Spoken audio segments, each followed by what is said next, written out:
What's good, Magic fans? Welcome to episode 18 of Penny for Your Thoughts. I'm joined today by my usual guest, Mikey Clark, who's been upsetting folks on Magic Twitter by not saying anything. How are you, mate? I'm good, mate. I'm good, thank you. Yeah, there's a few sensitive people on Twitter, aren't there? So I'm just going to leave it there. Paul, how are you, mate? Very well, thank you. Yes, all good here. No worries yourself, mate? Yeah, good, thank you, mate. And we are delighted to be joined today by Philip Rossman-Reich, site editor for Orlando Magic Daily, host of the Locked On Magic podcast, and a regular part of the Magic Media Scrum. How's it going, Phil? It is going good. I'd like to know your secret, how you tick people off by not saying anything on Twitter, because it seems like anything I say just sets Magic fans off sometimes. I don't know what it is, Phil. I mean, the question. So there's this. Let's just put it out there. There's a guy called Magic Bamba on Twitter who apparently he's got a bit of a beef with me for some reason. Because you know what it's like. Twitter, you debate things. Yeah, and opinions are usually pretty level-headed. You know, everyone's willing to listen and talk to each other. Yeah. Yeah, and we had a disagreement over a debate a couple of years ago, and he's blocked me on Twitter since. And then every now and then I get a screenshot from the guys with a tweet mentioning me now and then. So it's funny, but there we go. Let him at it. Got better things to worry about. That's it. Right. So I'll start the proceedings as usual with the weekly Magic News Roundup. So Evan Fournier returned to the lineup on Wednesday night when he traveled to face the Minnesota Timberwolves. That was a welcome boost. Same day, Markelle Fultz underwent surgery to repair his left knee's torn ACL. It's performed by a surgeon by the name of Neil Electrash or something, who's widely regarded as one of the best surgeons for this kind of surgery, according to Josh Robin. So that's a bit of good news. And last piece of news for the week is the Magic have adjusted some of the game day tip-off times to coincide with the NBA's game day testing for COVID. So the games against the Hornets on Sunday and the Clippers this Friday have both been moved to 8 Eastern tip-off times, so 1 a.m. for us in the UK. Other than that, no more players back from the injury list, but luckily no more injuries to report. So let's kick things off this week with just recapping the 3 games since our last show. The first game was on MLK Day, and I'll hand it over to Mikey when we faced the New York Knicks.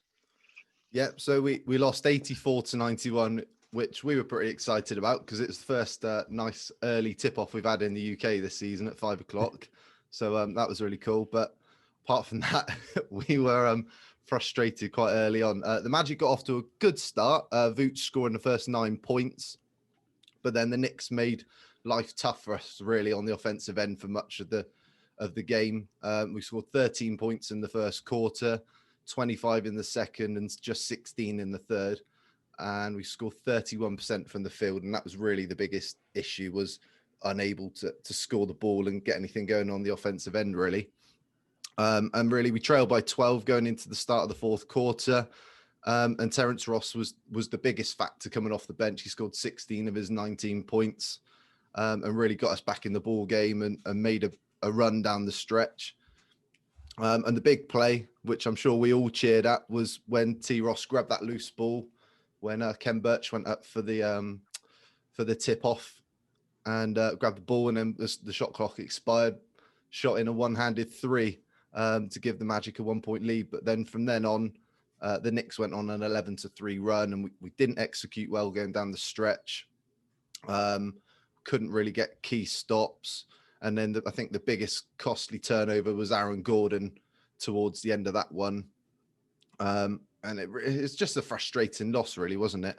But Gordon finished with a career-high 17 rebounds to go with 18 points and 9 assists.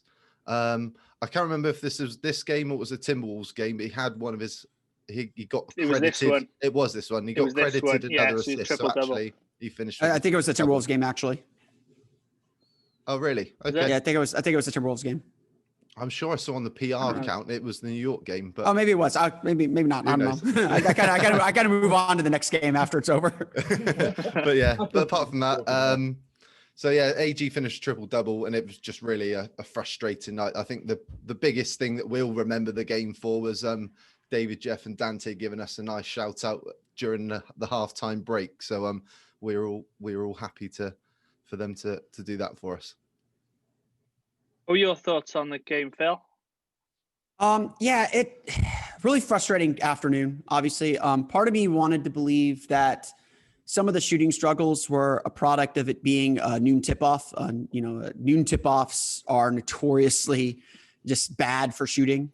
So part of me wanted to believe that it was that, but we know that this team is offensively challenged, especially without Evan Fournier.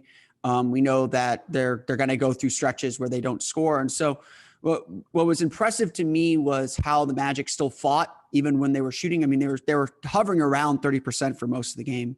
And so, really for the first time since Fultz got hurt, and really for the first time all season, it was their defense that kept them in the game. And that's something that's supposed to be this team's strength. That's something that's supposed to be what they hang their hat on. And frankly, it's been something they've really struggled with. I mean, even when they had Marco Fultz, even when they were playing really well at the beginning of the season, they weren't defending particularly well. And so to see them get a really strong defensive game, and again, the Knicks are a really good defensive team. They're playing some incredible defense right now. So the offense was going to probably struggle anyway.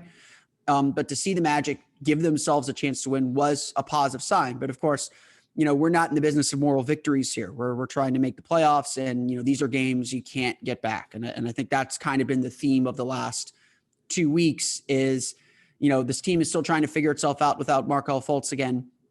But you need to make progress, but you need to also win. And I think that's the disappointing part of the last 2-3 weeks. Yes, good assessment. What do you think, Paul? Mate, honestly, I think it was this game where it was the stat of the first half play.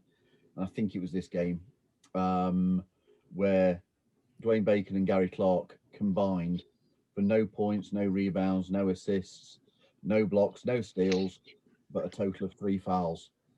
That kind of summed up where we were. And if I'm wrong on the game, whether it was a previous game, I'm sure it was the New York game.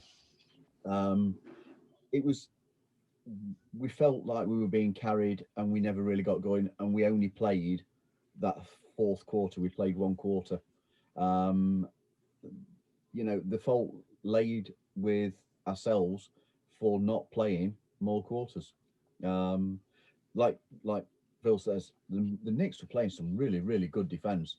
They are a tough, tenacious team, and they've put 3 results together now that have seen them move up the standings. But I can't help it. I was disappointed to not see us come away with a W. They are a team that we should be beating if we want to be a shoo-in for the playoffs. And that's no disrespect to New York at all, because they played well. Just to confirm, it was the Knicks game that got overturned. So yeah, James Ennis was given the assist originally, but they overturned that and gave it to AG. So it was the triple double on Monday. My mistake there, guys. That's right, it's cool. We'll edit that out, Phil. Cool. So we then continued the road trip and moved to Minnesota on Wednesday. We were greeted with the return of Evan Fournier. The Magic took the game 97-96, and I'm sure we're going to discuss this in great detail. But just a quick rundown of the game. So at the half, we were down 51-35. At one point in the third period, we were down 20. And we were even down 91-81 with 2:52 remaining in the fourth quarter. Now, you wouldn't get many people betting on us to win, being down 10 with less than 3 minutes to go. The team was led by Evan Fournier with 24, Nick Vucevic 28 and 8 rebounds. Aaron Gordon flirted with a triple-double again, 13 points, 9 rebounds, 7 assists. And that man, Cole Anthony, scored 13 points, including 3 of 3 from deep, 2 of them in the last 2 minutes, including the game-winning shot. For the Timberwolves, just quickly touch on them. D'Angelo Russell scored 19, one of 5 Timberwolves to score in double figures. But let's be honest, Cole Anthony got us out of jail there. It was a bit like the New York game, wasn't it? The first half, we didn't really turn up. Turned it up a notch in the second half, played a little bit better. And then shots started falling in the fourth quarter. Lots of Vucevic, Evan Fournier pick and rolls. What else? The only thing is that whilst we won and it was all a great feeling, it did paper across a lot of cracks in the Magic's play. So everyone's happy, but we can't be playing like we did in the first half against New York, like we did in the first half against the Timberwolves. I think they went on a 24-1 run spanning 7 minutes in the second quarter when it turned a 6-point Magic lead, and we were down some 14-15. So what do you think, guys? Happy? Who are we going with? I'll go. Anyone?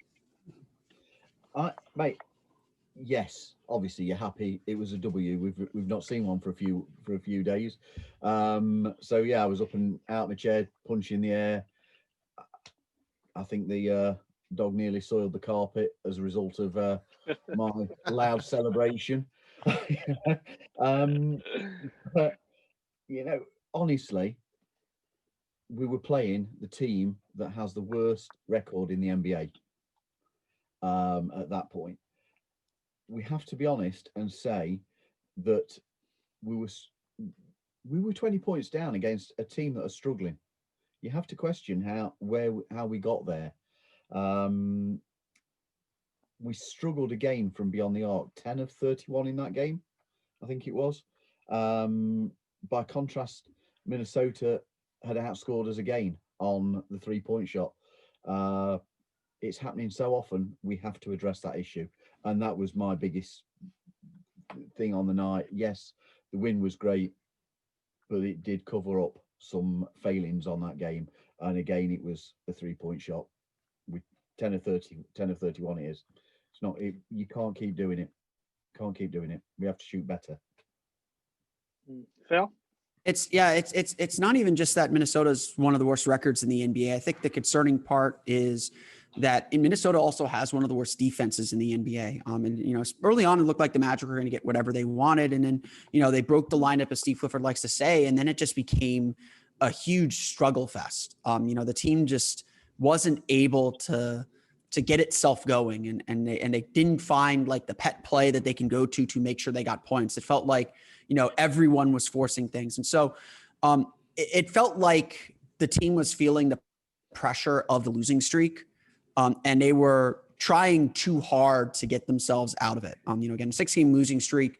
You can lose a season pretty quickly if you build up those long losing streaks. I mean, you go back and think about the pre-Clifford days.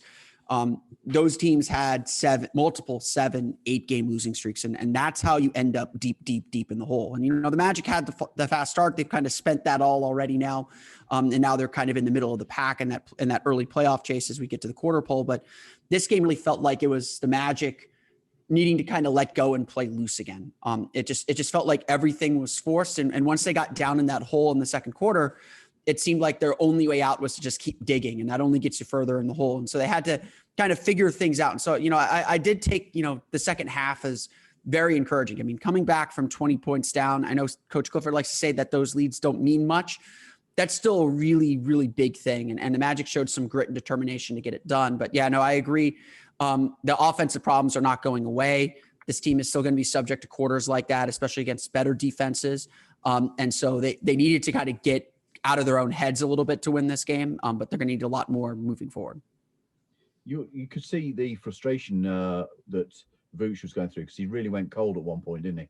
If memory serves right, he missed a fairly open 3 and was banging away at the floor in frustration, and he seemed to pick up again after that. He also needed a lot of credit for saving us getting a technical late in the game when Ross and the coach were complaining about a call, and he did a good job in saving us getting a technical there. Mikey? It's a cold, cold world.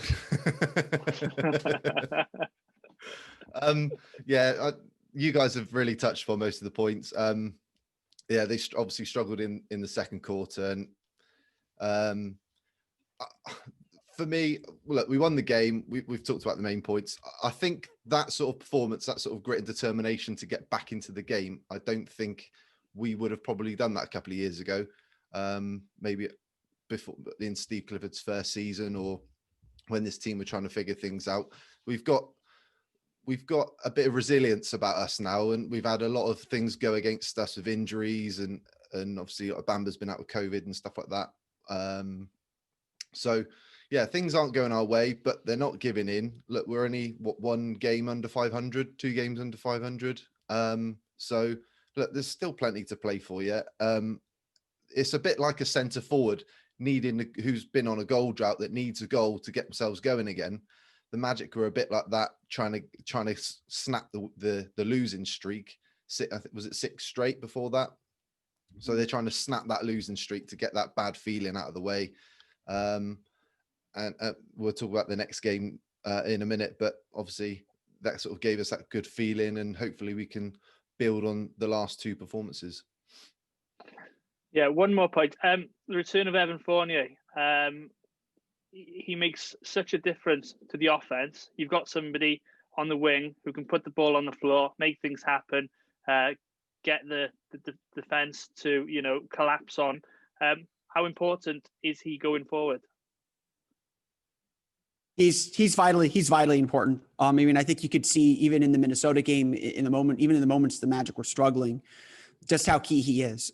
This is a team that, the biggest complaint that everyone has about the Magic, and it's the correct complaint, they don't have enough shooting. And they were down probably their most consistent shooter. I mean, Evan Fournier, say what you want about him. You can be critical about some aspects of his game. I think a lot of it's more role dependent than about Evan Fournier himself. But he really helps this team function because teams have to respect him on the 3-point line. Teams have to give him and believe that he's going to make 3-point shots, and that opens so many things up for the Magic. It's the offense works better with Evan Fournier in there. Again, say what you want about the top end talent issues that this Magic team has, and there's long-term issues, but in the short term, for this team to achieve the goals that it wants to achieve, it needs Evan Fournier, and there's just no way around it. Oh, absolutely. Last point on this particular game. Jonathan Osborne at the Six Man Show has compiled a video, and I've watched it about 50 times already. So it's Celine Dion with the Cole Anthony buzzer beater collaboration. Very good. So if you can go and watch that, well worth watching. The next game then was the Indiana Pacers last night. I'll hand that over to Paul. Yeah, I think we've debated this throughout the day, haven't we, guys? Hard to know where the fault lies. It was another night and another tight Magic game. Missed free throws, poor execution on some open looks, and a bad call sealed our fate. I know that there's a feeling that the refereeing decision in the fourth quarter with 14 seconds to go, the inbound on Evan Fournier, which for me, he was clubbed to the floor. It was a foul. As not getting a foul call there, that did change the game, but I think that the fault lies earlier, but I'll come to that in a moment. The start was fantastic. Aaron Gordon came out shooting. He scored our first 11 points, 11-5 lead, 3 threes and a 2. They were forced into a quick timeout. Evan Fournier, Nikola Vucevic both hit 2 more threes, a 17-9 lead with inside 3 minutes 30 played. The Pacers responded. They came out and they really threw a hell of a counterpunch. I put it down as swarming defense, strong rebounding, active hands, good driving to the basket, sharp passing movement, and a real good accuracy on the 3 ball. It resulted in a 20-2 run. We had 4 turnovers in that first quarter, and it resulted in 10 points against us. Second and third quarters were toe-to-toe battle. neither team were giving up on anything into the fourth quarter, and Pacers were pushing the pace, no pun intended. But I genuinely felt that Aaron Gordon was having an outstanding game as at the point guard position. He was making some really, really good decisions with the basketball. I think for me, it was probably his strongest game in this role that he's been asked to play recently. With 1:32 to play, the game was level. T. Ross had hit a 3 to level the score, and followed up with a 2 that was a beautiful pass from Vooch. Really good interior pass. We'd got a lead with 57 seconds, 14 seconds remaining. As I say, that inbound pass. Yes, for me, it was a foul. The Pacers got possession, and Miles Turner gets the 2, and we go to overtime. The controversy continued, didn't it, with the delay in actually removing the 3 points from the Malcolm Brogdon shot. Replay Centre eventually coming to our aid with that one. But towards it, we had too many botched plays that resulted in the 2-point loss. But as a game, I thought it was, one, really entertaining to watch, and two, as a Magic fan, really encouraging, because again, we'd fought back from 20 down. The shooting was better on the night. I can't remember what we'd actually gone. Bear with me. I think we hit something like 40, top end of 40%, 40 odd percent. We'd gone 15 of 24 on the night from the free throw line, which was a telling stat. We left 9 points behind. Yeah, there were good. There was good and there was bad, and I don't think it's fair to blame the referees for the result. I think that the fault lies across the team for one or two missed opportunities. Fournier shot, a couple of Fournier shots. Ross missing the 2 free throws, which would have given us a 4-point lead with 40 odd seconds to go. A couple of Aaron Gordon efforts. Vooch missed a really simple layup earlier in the game, and Cole Anthony missed a couple. They were all responsible in minor ways. Nothing. You can't criticise any player who played last night, I don't think. Something that's easy to overlook is how well the Pacers played on defence. Their defence was superb. In a game that the stats were all close on, let me get it right. They had 9 steals, 5 blocks, and off of our 14 turnovers, which isn't a high number, managed to score 25 points. Their hands were so active, and to be fair, I think that is one of the stats, one of the important things that gets overlooked that actually won the game. They were superb on defense. Phil? Yeah, I kind of hinted on this earlier, but I think the general theme of the week for the Magic has been them trying to figure out who they are again. I've often kind of described how the Magic have played, especially since Markelle Fultz went down, or since Markelle Fultz went down. They're kind of a team that's in preseason mode. You use your training camp, you use your preseason to really hammer down who you are as a team and what you're trying to do. And so much of this season, rightly and wrongly, was built on the skills that Markelle Fultz provides. He is great at pushing the pace. He's great at getting in the lane and kicking out to shooters. He's great at running that pick and roll with Nikola Vucevic. So much of this team's identity was wrapped up in him. And you saw early in the season how well the Magic played. I mean, they were ahead of the curve. They seemed like better than a lot of teams as far as their progression to what they'd ultimately become, and as they get better throughout the course of the season. So when Markelle Fultz went down, it really felt like this Magic team had to figure out how to play again. And I think what we've seen during this road trip, especially, and what we saw during this week, is this team begin to make little baby steps in progress toward doing that.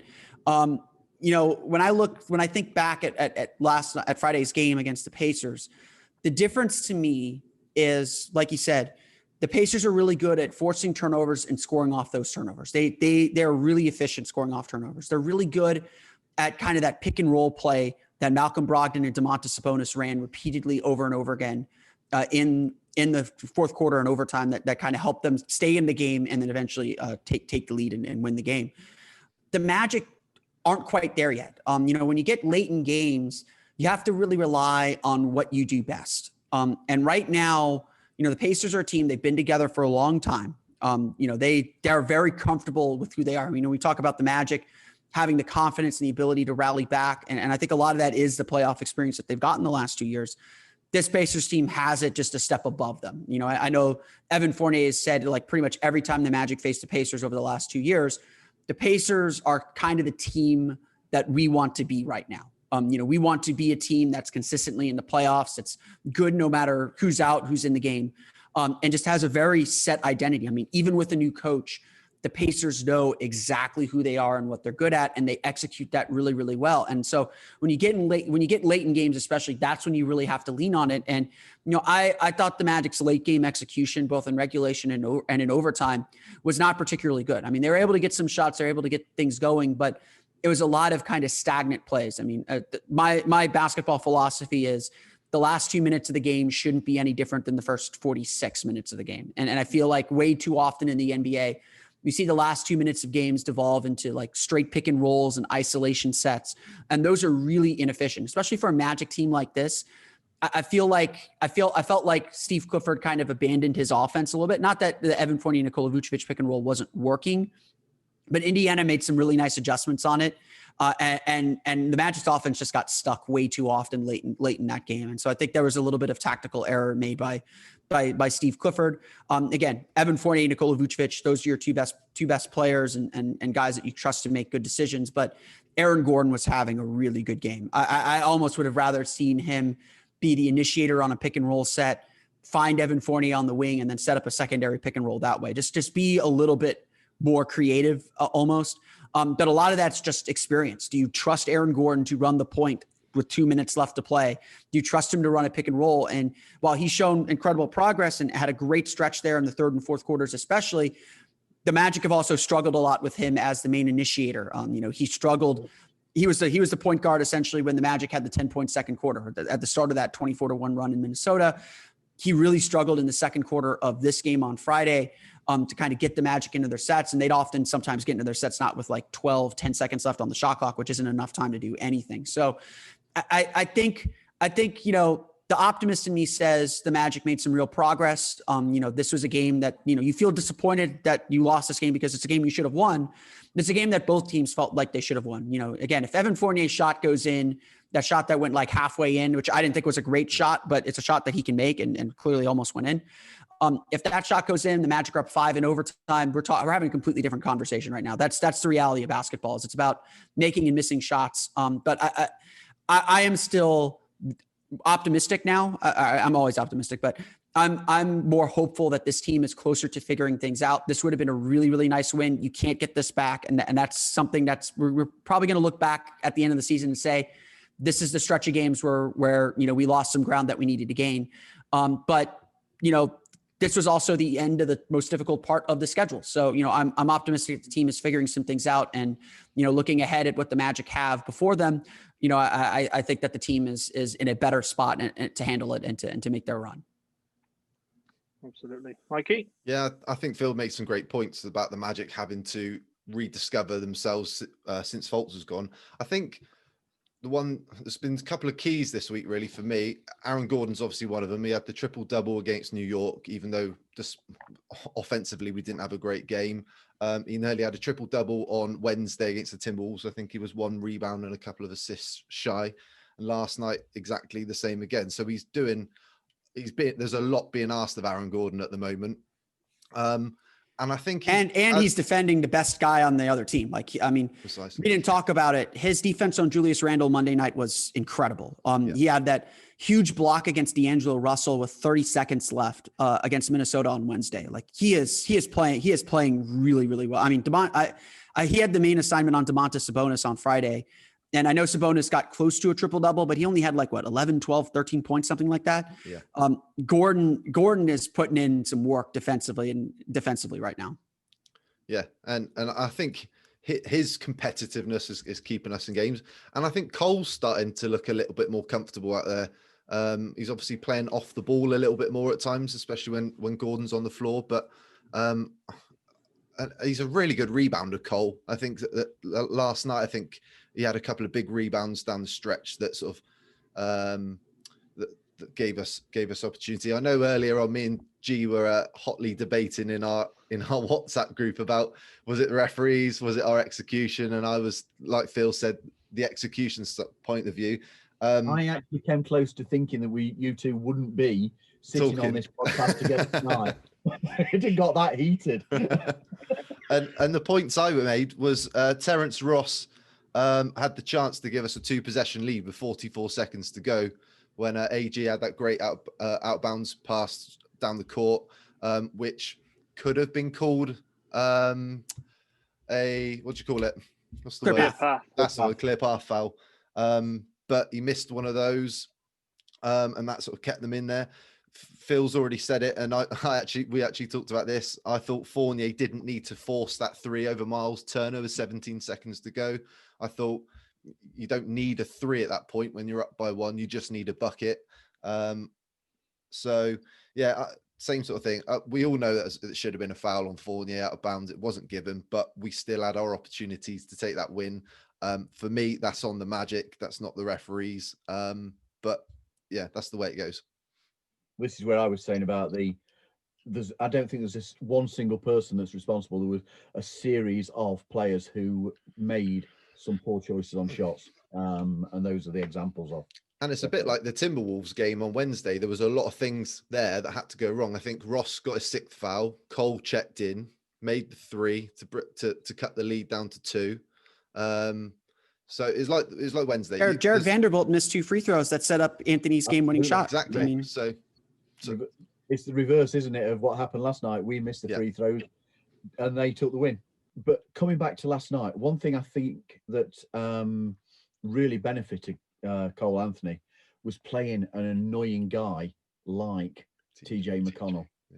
Yeah. He gave him so much stress. And he learned a lot last night in how to play an annoying player who does not give you any space. I'm not sure he's come up against anybody quite like that this season so far. And I think it was a good learning curve for him. TJ, G's favourite player. Don't like that guy. And just another point on Vanderbilt. When he got fouled, had he outletted it, there was a player just a little bit further up the court. That would have iced the game, even if he just pushed the ball further on instead of holding it on. And taking the free throws. Anyway, so we move on. What was our predictions last week, boys? I think I said 2-1. We all said 2-1. Yeah. We all said we'd win 2-1. Yeah. Okay. Well, we were close. So, anyway, let's talk more to our guest, Philip. As I've mentioned before, he's the site expert and editor at Orlando Magic Daily, host of Locked On Magic. And part of the Magic Media Scrum. So we've got a few questions for you, Phil, if you'd be so kind. Absolutely. First of all, for me, I know you're a Fulham fan. So can you tell us, how did that come about? So being an American, my favorite, when I first started kind of watching soccer and getting into soccer a little bit more, my favorite player was Clint Dempsey. I just really liked his tenacity, and, it was during the 2006 World Cup when he was really coming up, and, he's just a really tenacious player. And, I looked at who he played for, and he played for Fulham, and I was like, okay, that's, not, I'm always a little bit offbeat. I'm a glutton for punishment. I cheer for the Magic after all. And I was looking into it, and it's like, okay, they got Dempsey, they got Brian McBride, who's another American player. I mean, it was just the tail end of the full American days. And, I was starting to read a little bit more about their history and kind of their fan culture. And I was like, they're a team that, beats, the 5th place team in the league, but loses to the 20th place team. And I'm like, oh my God, this is the 2000s Magic. I love this. I love this. I'm so used to this. And so that's kind of how I came into being a Fulham fan. I mean, I definitely hit them at a good time. They were in the Premier League at the time. When I was in college, they made the run at Europa League. And it became an offbeat team to cheer for. I mean, like, I had friends who were Man U fans. I had friends who were Chelsea fans. And I even had a few friends who were Tottenham fans. before they got really, really good. And so it just seemed like this was like my little corner where, like I'm going to start following, international soccer a little bit, but I'm not going to cheer for the teams that are the front runners. I want to get in on the ground floor a little bit. And, we're still in the basement a little bit, but, it's a good way to stay connected. And obviously there's some Florida connections now. I do have a Visit Florida Fulham jersey, which I wear proudly when I can. And we've had some good victories in the championship, and we're just hoping to stay up this year. Absolutely. And we were talking in the summer last year, weren't we? Because my hometown team, Cardiff City, faced Fulham in the playoffs. So we made you work for it in the end. That's all we asked for. I mean, we usually make ourselves work for it too. I mean, it's very, I don't know how familiar you are, but there's this term called Fulhamish, which is very much, lead or tied the entire game and then give up the game winning or game tying goal in the last 10 minutes of play. Because that would be very Fulhamish of us. Oh yeah. Very Cardiffish as well. So how did you get into journalism and covering the Magic then? The story of my journalism is a long one. I mean, I think I was bored one summer, watching the WNBA of all things. I think it was the WNBA's first season. And I just started kind of writing recaps of what I was seeing on SportsCenter. That's kind of when I really started getting into writing. And, I had some teachers who really encouraged my writing that said, in elementary school that said, you're a really good writer. And so that kind of stuck with me. And, I'd come home from Magic games when I was young, when I was in high school and in middle school, and start rewriting recaps of games. And so I got into newspaper from there at school. I went to journalism school and college, and, kind of fell out of journalism, but I was still just always involved with the Magic. Like I still wanted to write and talk about the Magic. I'm at the beginnings of me is very much just a passionate Magic fan. I think this was one of your questions later, but it's all tied up together. But, my parents were season ticket holders growing up. So I was always at games, literally I'd get home from school, get all my homework done as much as I could before about 6 o'clock. And then I'd come back, my school was downtown. I'd live away from downtown. I'd go away and come back and go to a Magic game. And especially once I had my own car, it was literally just me. I wanted to be at games. I wanted to watch this team play, no matter how terrible they were.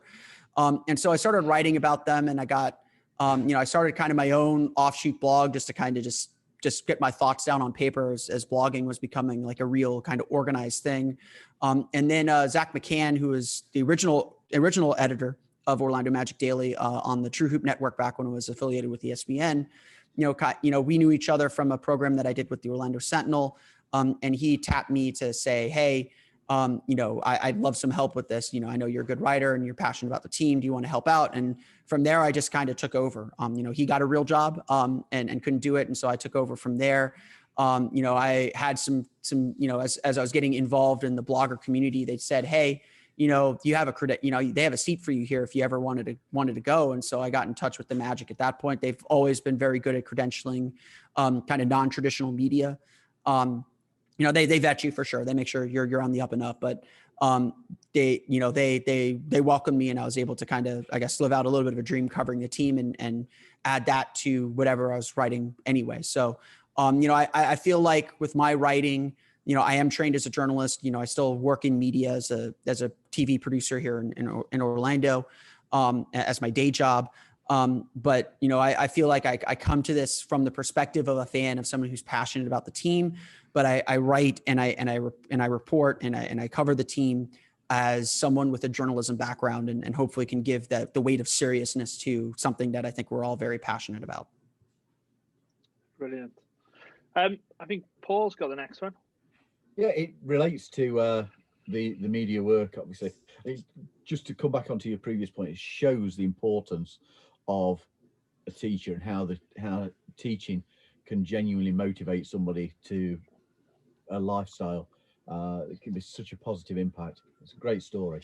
The question is, in relation to the media and game days at the Amway, what does a game day look like for you? Both writing for the Orlando Magic Daily and then with the podcast as well. Yeah, in the before times, we usually get to the arena around like 4:30, so about 2.5 hours before tip off. We'll wait for, Steve Clifford will talk at 5:50, at like 5:15, the opposing coach will talk at like 5:30. And then, it's a lot of networking. I think just being in the building, you get the chance to be around other media members and see what they're thinking and see what they're saying about their team and get to know them a little bit. You're around NBA personnel. I do know a couple of the Magic's, kind of personnel decently well and can chat with them about some things. And, I have some connections around the league as well that, I asked them about some things. They asked me about some things about the team. And so you just get you get a better understanding of at least before games, how teams operate. Obviously we all watch the game, from wherever we're seated. And then, we do the post-game stuff and, usually we're done with post-game stuff around for a 7:00 game, probably around like 10:15. And then from there, it's just, deadline rush writing. You're trying to get everything done as quickly as you can. I'm someone that tends to stay up much later than I should to get all this stuff done. So like, I'll usually be on a typical game day before COVID. I'd be home maybe around 11:30 to midnight. And then I'm, editing whatever I had to finish up and then recording a podcast after that and trying to find some time to just kind of decompress a little bit. Cause it is a full day. Covering a game is a full day, for the reality of it. COVID times has been a little bit different. Obviously, you don't have the on the floor interaction. I have been able to go to a few of the home games this season. And it's, again, I think the Magic have, as far as I can tell, at least from the media side, I think they've created a very safe environment. I don't interact, people in the media don't interact with anyone else. We're all pretty socially distanced and there's not a ton of us up there anyway. It's still a little weird. But it's, being on a Zoom call while you're still in the arena. It's still good to be in the atmosphere, but it's definitely very, very different. And obviously the access is different, which, it's completely understandable at this point. So it's a lot of work, but you're watching basketball and getting paid a little bit to do it. So I don't complain too much about it. Absolutely, my friend. And then obviously as a fan, we'll do it both ways. Standout moments of that actually covering the team, but also as a fan when you've been as a paying guest at the game. Yeah, I've seen a lot of good Magic moments. Kind of covering the team. Probably the most standout moment. The playoffs, obviously. I had a lot of my buddies. Because I kind of jumped in, started covering the team. Actually being present as media at games in 2011, I want to say. So it was like right in the Dwightmare. Like I was literally like the first time I stepped in that locker room, the Dwightmare was really starting to pick up, or was very much a thing. And I remember we were talking with Jared Wade, who was writing for 8.9 Seconds, which is an Indiana Pacers blog, after Game 3 of the playoffs that year. And we all just told him like, yeah, Stan Van Gundy's going to get fired. Otis Smith is going to get fired. And like, he left us with like, well, enjoy your firings. And like, that was, kind of my introduction to being a member of the media, but like going through, so like essentially I've covered the team during the worst stretch of Magic basketball history. So it's probably my fault.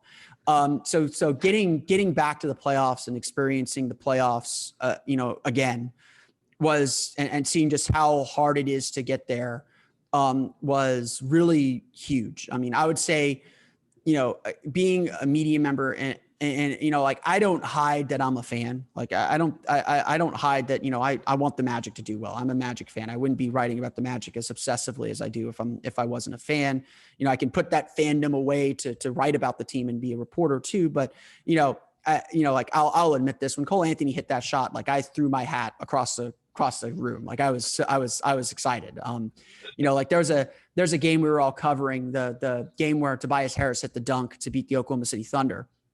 Like the three of us, like going down the elevator, we're all just, like screaming, like, holy yes. Like it was like, we couldn't believe what we'd just seen. And it was obviously felt like a very, very big moment. So, I don't hide that I'm a fan. I can definitely put that away and you put some of the emotion away to cover the team and ask questions and write about them, kind of dispassionately. But I hope that, that passion still comes through with, you know, the attention to the attention I give this team, the attention to detail I give this team. You know, I was at, you know, I was too young to really remember all the details of it, but I know I was at game 1 of the 95 finals. Like I remember going to see Shaq play, not really understanding what I was seeing, but seeing Shaq play. I was at, you know, as a season ticket holder, I was at T-Mac's 62-point game, which, you know, watching T-Mac every night was one of the most incredible things in the world. And I learned a lot about basketball watching that. But, you know, the one thing that has changed about me and my fandom since becoming a reporter is you get to know the players a lot better. You get to really see and understand the work that they put in and the day-to-day that they go through. And you gain a lot more appreciation for them, you know. And I think, you know, I've made mistakes with my reporting where I was maybe a little harder on players than I should have been, because I just didn't understand things, you know. Like if I could take back some of the things that I wrote about, like Tobias Harris, for instance, I definitely would. I think I was a little overly critical on him.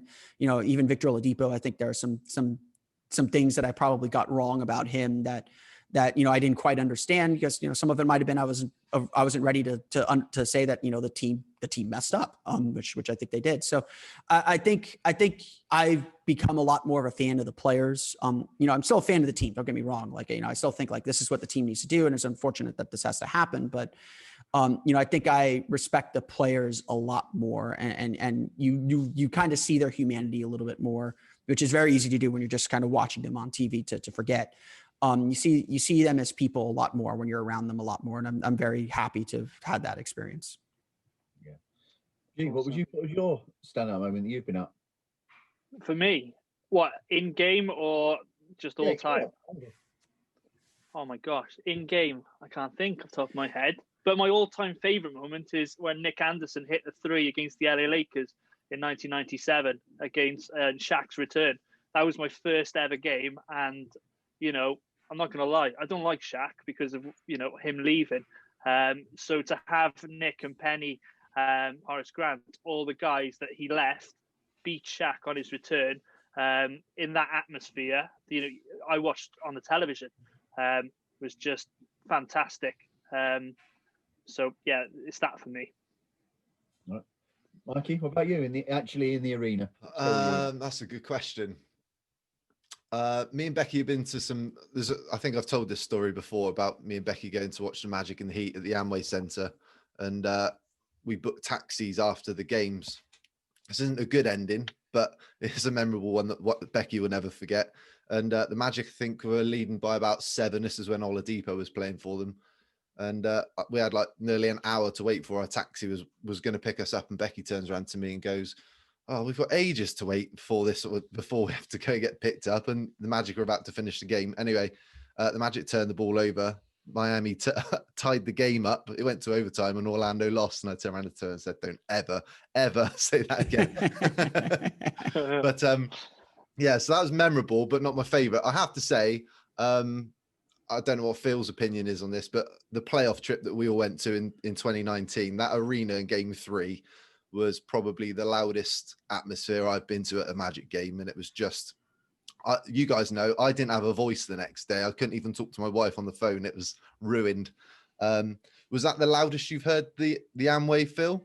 That is the loudest I've heard the Amway Center for a Magic game for sure. You know, that felt like a long time coming. Like this city will get behind you if you're winning. You know, I think there's no doubt about that. And this city's been waiting a long time for the Magic to be back. You know, I think a lot of, you know, like we talked a little bit earlier about kind of the Twitter conversations we were having.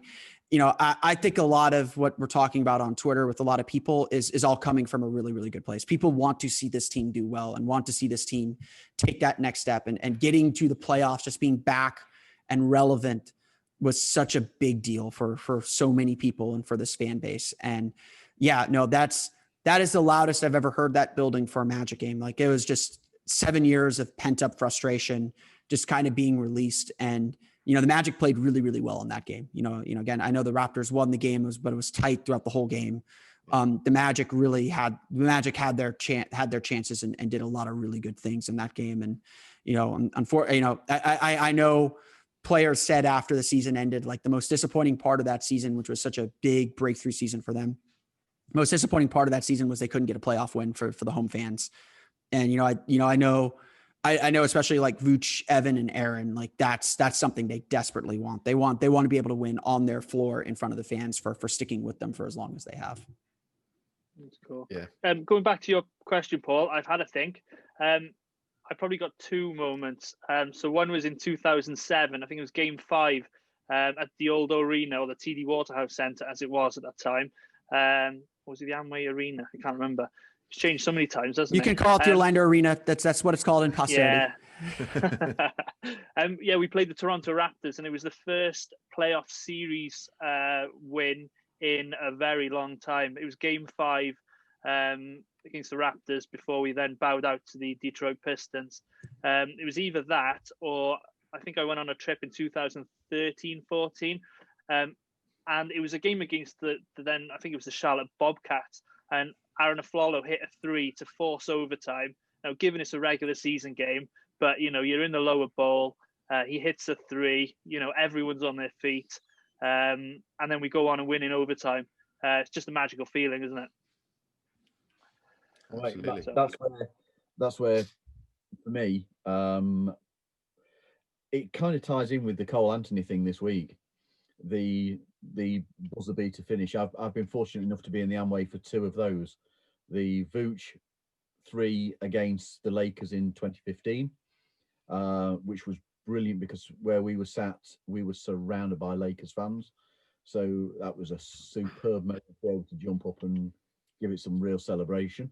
But I was also fortunate enough to be courtside 2018 for the Evan Fournier 2 against the Cavs. And that we'd had a good lead, we'd lost the lead. It had been close all the way through. One of the most important moments of the game was a very, very late block by Vooch, which I think there's some footage somewhere of me jumping up and celebrating it like we have just won the whole thing. And then for Evan to go down the other end and sink that too, it was just brilliant. Great atmosphere to be in. But atmosphere-wise, yeah, Game 3 of the playoffs, that was incredible. And then obviously a couple of things that you just don't get very often. The opportunity to meet T-Mac at his inauguration at the Magic Hall of Fame was a thrill. To be invited along to represent ourselves whilst we were there. And then obviously one of my first experiences with the Magic in 2015 was being stood on the high five line and being introduced to the Amway crowd, and that was just a surreal moment. Super, really excellent. There's some things you can't put a price on, but that game-winning Evan 2-pointer against the Cavs was very special. Being sat courtside to witness it, that's probably where I would go. While we're at it, Mikey? then I'm gonna throw one more in there. So my first trip, first trip on my own with that family was in 2012, I think it was. When was the first season of the Amway Centre opening? 2010. 2010, yeah. 2010, 2011. 10. Yeah, my first game was against the Lakers, Kobe, then Andrew Bynum, Pau Gasol. And that was really the season when it all started unraveling, when they traded for Gilbert Arenas. And I remember there was a famous out of play bounds in the 4th quarter, I think it was, and Arenas threw an alley-oop at the end of the 3rd quarter for a Dwight dunk, and his foot was out of bounds, but it was the time where they couldn't review it. The Magic went on to win that, but I remember I had my blue face paint on, wig, decking it all out. It was funny. So that was quite a cool trip. Anyway, moving on. It sort of ties into one of my questions for Phil. So obviously you grew up as a Magic fan. I listen to your podcast quite a lot. So I believe probably your fondest memories of the Magic are in the early 2000s, the T-Mac era. Oh yeah, that's probably like the most in the era that I became conscious of basketball. Like I understood what I was watching. So, I think we're all, a lot of us, we are most fond of the eras that we grew up in. Like T-Mac is my guy. Likewise. And between the two arenas, this isn't something that gets debated very often. Which arena did you prefer? The O Arena or the new Amway Arena, which is all glitz and glamour and shine and everything else? As a fan, the O Arena was the best. I don't think the Amway Center is ever going to recreate kind of the buzz that you felt walking into the Orlando Arena. You just sticky floors, Phil. The sticky floors were part of it, man. I love the sticky floors. I miss those sticky floors. The building was just always, like, for big games especially, it was just always so electric. Again, and I think that, that's all, that feels like it's the case for any major game. But when that building was full, like I remember going there in the 90s, like 95, 96, even into 97 when Penny was in his tail end there. You were going in there for a big game. You knew it was going to be loud. You knew everything was going to be about the basketball.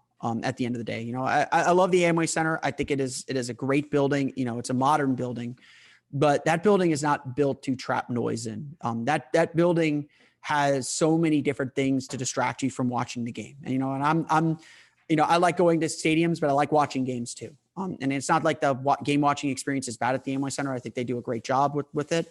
But it's not the same as the arena. That building, it felt like you were there to go to work, and that work was to go watch a game and cheer your team on. And it got so loud in that building. Like, again, I don't think anything will ever compare to what the atmosphere was like at a 90s Magic game. From Paul Porter at his best on the PA to even the sound effects they did were just like, I was like a few years ago, I was watching an old Magic game, and there's just like some sound effects cues that they put in there that you could hear over the broadcast. And I was like, man, I forgot the Magic used to do that. I forgot the Magic used to be just like the worst team at like making fun of all your mistakes and just like emphasizing like you just messed up, or like, when Dennis Scott hits a big shot and Paul Porter yells 3D, like the voice is so booming across that stadium, and like the crowd was just so into it. I really wish that every Magic fan got to experience that game at like a full-throated Orlando arena. That is I think so. That was just so very, very special. Again, you're not going there to get a pizza. You're not, although I did every time. You're not going there to like be in the concourse or go to a bar or anything like that. And that's what modern arenas ask of us, now. You're there to watch a basketball game. And I think that element's missing. I get why that's the direction things went. Revenue is what revenue is, and that building was not built to generate revenue. But it was a very, very special place. Now, from the media perspective, I heard it was terrible. So I don't think I'd complain about being in the Amway Center on the media side, but the Orlando Arena was really, really special place. I was lucky to only go to one game. It's 2002. It was one of the last games of the season with T-Mac, and from what I remember, the fans were on top of them, weren't they? That everybody was so close to the court. It was a very confined arena. Like you said, it was built to hold noise, whereas the Amway Center's not. It's a lot more open, isn't it? So in those early 2000s, in that T-Mac era, I think you've already given it away earlier. But what's your favorite T-Mac moment that you remember going to a game at? Was it the 62 point, or was it? It wasn't. I don't think it was a 62-point game. Like that one obviously like stands out. The thing that I remember most about the T-Mac era, it's not so much just a specific game. It's just this feeling that T-Mac is just going to do whatever he wants to do. Like it was just, the biggest thing that I remember about T-Mac was just him, kind of high stepping up the court, and literally felt like he was just gliding. And you knew he was going to pull up for a three, and you knew it was going to be a bad shot. And you're just like, it's going to go in anyway. There's just nothing you can do. The fact that you could go to a game with Tracy McGrady and feel like you always had a chance to win. The saying goes for playoff series that, if you have the best player in the series, you have a chance to win. And except in very limited, and this is what's painful about that era, is the Magic had one of the 5 best players in the league at the time. They took that 3-1 lead on the Pistons because Tracy McGrady was going to win those games. I think probably the best T-Mac game that I ever went to was game 3 of the 2001 playoffs against the Bucks. The Magic and the Bucks had this like mini rivalry because George Karl hated that Doc Rivers got that job. He felt like one of the assistants should have gotten that job and said so publicly. And so Magic fans hated George Karl because Doc Rivers turned out to be a pretty good coach. I mean, that turned out to be a good decision. And the Bucks had won like 8 straight over the Magic, and T-Mac would not let the Magic lose that game at home. It went into overtime. He had like, I think 35, 36, 37 points, like 9 rebounds, 7 assists. It was just a tour de force. And that game was just a battle. It was a brawl, as games were back then. And so I think like the overall feeling in the T-Mac era was this guy can do something special every single night. And that feeling that, I'm going to watch probably, there will probably never be a better scorer in Magic history than Tracy McGrady. I think I can say that, fairly confidently. The fact that you could go to a game and he could just drop 30 without blinking, and just do it in the most amazing, kind of the most amazing ways, was really, really special. And I know like the team wasn't great. The Magic didn't do a good job putting a good team around him. And it was disappointing to see how empty the stadium was. Cause I was like, we're watching one of the 5 best players in the world at this sport. Like this is must see every single night. You don't know what he's going to do every single night. It's going to be brilliant, but you don't know what he's going to do. And that's what really kind of makes you fall in love with the game, because, you can get into the X's and O's, you can get into the Y's of how the NBA works. But at the end of the day, what wins games, like in the playoffs and in games that matters, is frankly a lot of individual brilliance. And, a guy like T-Mac, his individual brilliance was just incredible. We did get very unlucky though with, Grant Hill and his injury, didn't we? Because there was a lot of money tied up in him. And that Milwaukee series, that was a series that he and Glenn Puppy Dog Robinson were barking at each other, wasn't it? Yep. Yes, it was. Yeah. Justice for D Brown. He was in game 3. There's like a scrum along the sideline. D Brown was getting ready to check in. And so he steps onto the court to check into the game. And the NBA decides that he stepped onto the court during a fight, which is an automatic 1-game suspension. And so D Brown, who was a really important player for the team at the time, was suspended for game 4. And, again, best of 5 series, like that's huge. And the Magic had a chance to tie that series up at 2 apiece and send it back to Milwaukee for game 5. And instead they get eliminated on their home floor. I'm not saying the Magic would have won the game with D Brown, but D Brown deserved to be on that court. So I still want justice for him. Absolutely. Right. So we record our next episode on the next Saturday, the 30th of January. So we'll just look ahead to the week ahead. We have 4 fixtures. Starting this Sunday in a game that's been moved to a 1 a.m. tip for us, 8 Eastern against the Hornets. Then we've got the Hornets again on a back-to-back. Wednesday, we face the Sacramento Kings. And Friday, we finish up the week with the LA Clippers at the Amway, all home games. So just have a little quick preview of all of these. Paul, with the Hornets. Yep. Are they underachieving on what people expected? I think a lot of people expect them to be better than they are position-wise at the moment. 13th in the East, 6-9 record. They've won 3 of 8 games on the road. They're on a 4-game losing stretch. In the last 10 games, they've gone 4-6. 20th in the NBA for offense, 12th for defense. Which are both better than Orlando's stats position-wise. Last game out, they lost to the Bulls, 123-110. Started with Terry Rozier, Devontae Graham, Gordon Hayward, PJ Washington, and Bismack Biyombo.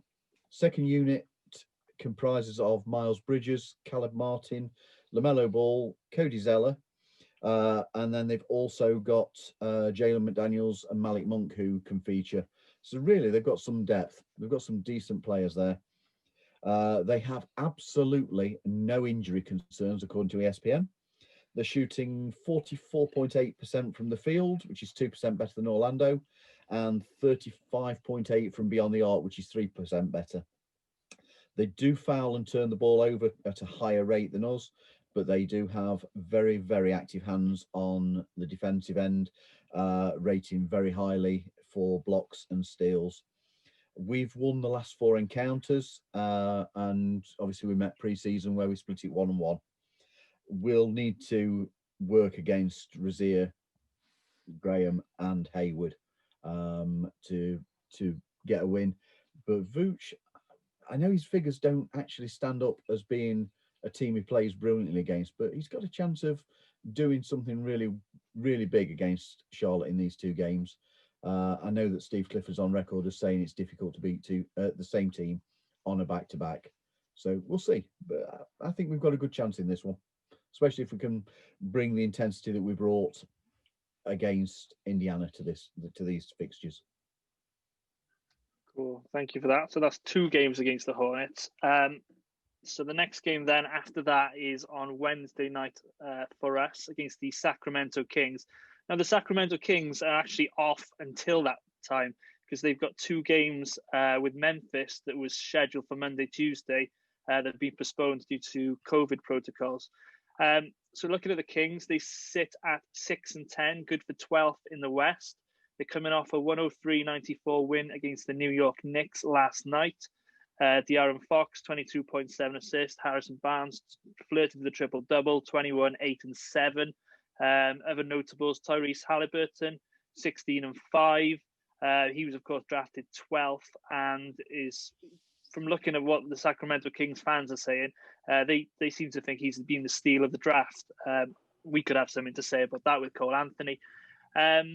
Previous 4 games before that, so they lost the previous 4, 115-96 to the Clippers, 128, 123 to the Pelicans, and then 2 more losses again to the Clippers and the Portland Trail Blazers. Their starting 5 consists of De'Aaron Fox, Buddy Hield, Harrison Barnes, Marvin Bagley, and Rashawn Holmes. However, they may have Hassan Whiteside back, who is listed as day-to-day with a hip injury. Other people off the bench, Halliburton is mentioned, Bielitsa, Glenn Robinson III, so that's Puppy Dog's son, and Corey Joseph. Other injuries, like I've said, Whiteside, Bielitsa, and Daquan Jeffries and Jahemis Ramsey are out. So bearing in mind they've got a lot of time before our game on Wednesday night, you'll expect them to come in fresh. So we'll have to be on our game if we're going to get the W. Rounding the week off then is the LA Clippers. Mikey. Yeah, Friday night, tip off at 1 a.m. for us over here. Probably the hardest game of the week against one of the hottest teams in the NBA. They're 12-4, tied first in the NBA with the Lakers. They're on a 6-game winning streak. They're coming off a 120-106 win last night against the Thunder. They're 6th in points per game, 1st in 3-point percentage. They're allowing the 2nd fewest second chance points on the defensive end, and they're 5th in defending points in the paint as well. So that's going to be a difficult one. The Clippers have won 13 straight against us, so we're going to have a cracking game to try and break that streak, which needs to come to an end sooner rather than later. The last win against the Clippers was on the 6th of November 2013, and Vooch that night had 30 and 21. So I'm expecting something similar from Vooch again if we're going to have a chance to win that one. Yeah. Although, does that say it's time for that run to finish? It's definitely time for that run to finish, Paul. Absolutely. Okay, so predictions for the week. Phil, what are you going with? I want to say 3-1, but I'm probably leaning toward 2-2. The Clippers game is obviously going to be tough, but I think being back home, if the Magic play the way that they played a Friday night against Indiana, they should be able to beat Charlotte and Sacramento. I mean, you didn't mention it there, but Sacramento has by far the worst defense in the league. So the Magic need, again, Minnesota has pretty bad defense too, and the Magic couldn't take advantage of that. So the Magic have to kind of keep doing what they're doing and finding their way. These are winnable games, and these are games the Magic have to take if they want to make the playoffs. We've been kind of waiting for this homestand and this home stretch. I think 7 of their next 8 games are at home. This is the chance the Magic have to kind of get back to 500 and get back where they need to be. So, they got to have a good week this week. I think 3-1 over these next 4 games would be a huge victory. 2-2, you're kind of all right with, understanding the circumstances, but Magic got to pick up wins now. This is the time to make your move. So should I throw it out to you, Mikey? Yeah. I'm going to stay positive. I'm going to go 3-1.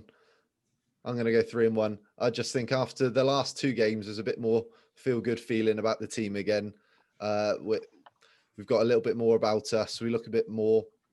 We've got that little bit more between the teeth. Gordon's getting more comfortable. Cole's looking more and more comfortable with the team every game. I think back home, back in their own beds, and a little bit more of home comforts instead of being out on the road and living in hotels. And hopefully the team's going to have a little bit more about them at home, because they haven't started great at home. So hopefully we can pick up 3 wins. I'm going to say we're going to beat the Clippers. That's my bold prediction this week. So there we go. Wow. Okay. Paul? 3-1. 3-1. For me, I think we've got I think we beat the Kings. I think we beat the Hornets on one night. And for some reason, and I can't tell you why, I also think that we can take the Clippers on this one. And I can't tell you why. Because great minds think alike. Yeah, I've got no idea why I'm thinking it, but I just feel that we could. I guess I'm feeling a surprise is coming. It's been a season of it, hasn't it, where some of the big teams have been beaten but in unexpected games, and I think this is one for us. Yeah, 3-1. Okay, cool. I'm going to go with 2-2. Maybe the pessimist here, but like we've all mentioned, it's difficult to beat teams back to back. Sacramento have got a couple of nice wins. They've got a decent team. The Clippers are difficult. So I'm just gonna. I'd like to be wrong. Let's put it that way. I'd like to be wrong, but I'm gonna go with 2-2 for the week. I'd like to be wrong and it's got 4-0. Yeah, but I'm never right though, am I? So. Right, on to the next section. That is Magic Trivia. Now, I had a question planned, and we were watching the broadcast this morning, and Mr. Dante Marcatelli only asked that question, came up with that question on his Moment with Dante segment. So I thought, I can't ask this question because they'll all get it right. So I've had to have a think. So I've gone with a question, which is to do with Phil's interest in British football. So what I'm going to ask you is if you can name which football club is known by said nickname. Okay, so of course you follow the Cottagers, Fulham. Sir. Yeah, and the greatest club in the world called the Bluebirds, Cardiff City. So I've got you a couple each. So I'll start with Phil. So who are known as the Red Dragons? The Red Dragons. That would. It's a tough one. I would have said that would have been Cardiff because they're in Wales, right? Yeah, you're thinking along the right lines. Yeah, it's got to be someone in Wales. I'm blanking on who else is in Wales besides Cardiff at this point. It's up in North Wales, if that is any help to you. It is Wrexham. Yeah, you'd be right there, Wrexham. Sorry, that was a difficult one there, Phil. I did have tricky. Bluebirds. I did. Really low ball. I did get the right part of the country. like us Americans are not completely bad at geography. Right, Paul, I've got one for you now. Who are known as the Hatters? It's Luton Town. That is correct. Mikey, who are known as the Millers? Mikey doesn't know his lower league football because he supports a Premier League team. I've got a funny feeling that Paul will know this. Go on, Paul. I think I've worked there. No idea. Paul? I think it's Rotherham, isn't it?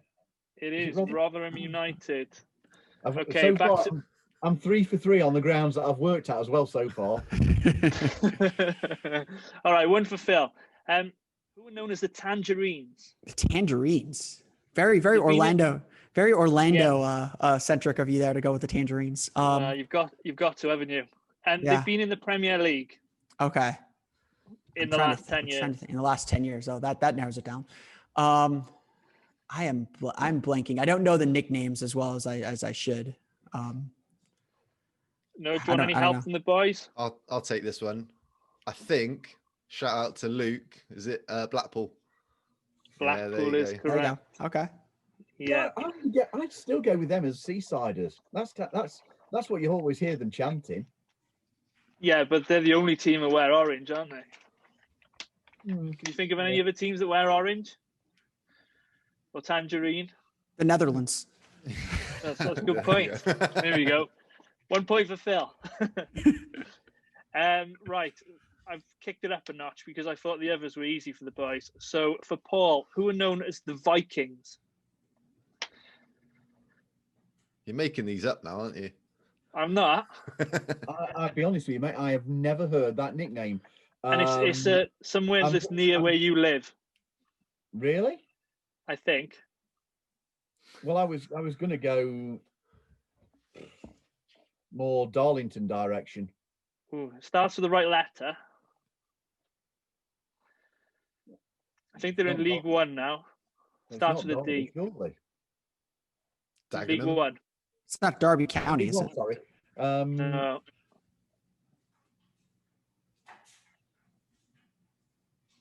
I don't know, mate. I've got no idea on that. The answer is Doncaster Rovers. Is it and really? Apparently it's to do, Rovers is a term for Vikings, and they've also got a Viking helmet on the club crest. Mate, I've worked there as well, and I've got no idea of that one. No idea. And I guess you're very right. It's only a few miles away. Right, the last one is for Mikey, but I don't think Mikey will get it, so I'll throw it out to everybody. Love Who are your known confidence. as the Oh mate, this one's something else. Who are known as the monkey hangers? Oh, I know that one. Monkey hangers. Yeah. Again, you're making these up, aren't you? No, that is correct. I've got a reason for this. Famous for hanging a monkey that was found on a ship. Can I have can you give me a clue what area they're in roughly? Paul's up north with Paul. Up north. Give my last answer. Oh, God knows. No idea. No, do you want to have a guess, Phil? I have no clue. That one is beyond me. Okay, I'll just give the explanation before Paul tries to reveal who it is. So during the Napoleonic Wars, citizens of this place allegedly hung a monkey, believing it was a French spy. So that's how they got the nickname. Anyway, Paul, who is it? I think it's Darlington, isn't it? No, it's not. No. Hartlepool United. Hartlepool. Yeah. Hartlepool United. So there you go. Well done, everybody. Sorry for the show getting weird, Phil. It's okay. It's okay. I gotta learn. I gotta follow English soccer a little bit closer than I do. I'm not a good guest in that regard. I mean, Fulham's kind of chilling there at the bottom of the standings, and they're showing Man United. I'm like, why? Who cares about the top of the standings? It's all about relegation. That's where the meat of the season is. As a Leeds fan, I'm happy middle of the table. Oh yeah, seriously. I'm happy we are out of that fight at this moment. Like literally, I'm sitting here watching Fulham, and just like my only goal is don't get relegated. Just get above the line. I mean, and they've drawn like 7 of their last 8 games or 8 of the last 9 games or something. I'm just like, just get a point. Every point matters. Just get a point. Consolidate on the season, mate. That's what you have to. Yep. The real money doesn't come till that second year in the Premier League. So you got to stay up that first year, and then you can figure out how to climb the table to the middle. Yeah, I'm with you. Well, being a Liverpool fan's like being a Magic fan at the moment, just worrying about injuries week in, week out. Yeah, so that wraps it up for this week's episode. Thank you very much, Phil, for joining us. Hope you enjoyed. Yep, absolutely. Thanks for having me on, guys. Keep doing. It's great always interacting with you guys. I want to say, like you guys have done a really good job. I feel like expanding the fandom and interacting with fans in the UK. And honestly, one of the most rewarding things about doing the blog and interacting with so many people online, especially, has been just seeing how wide the reach of Magic fandom is and seeing how big our Magic family is. So I'm always happy to interact with you guys, help out any way that I can. I know there's an ocean between us, but the Magic are still there for us whenever we need them. Brilliant. Thank you. Glad to have you back in the Amway again, mate. Hopefully and you're welcome back anytime you want. Hopefully the next time we see you, we'll be side by side at a Magic game doing some media, because me and Garrett got given media passes. I can't remember what game it was for now. Indiana. But our trip in March last year that we were supposed to come over for, we had media passes for one of the games. And obviously our trip got cancelled due to COVID. So hopefully the next time we'll see you. Hopefully it'll be soon, guys. Absolutely. Yeah. Brilliant. Thank you for listening, and we'll see you next week. Go Magic. Go Magic.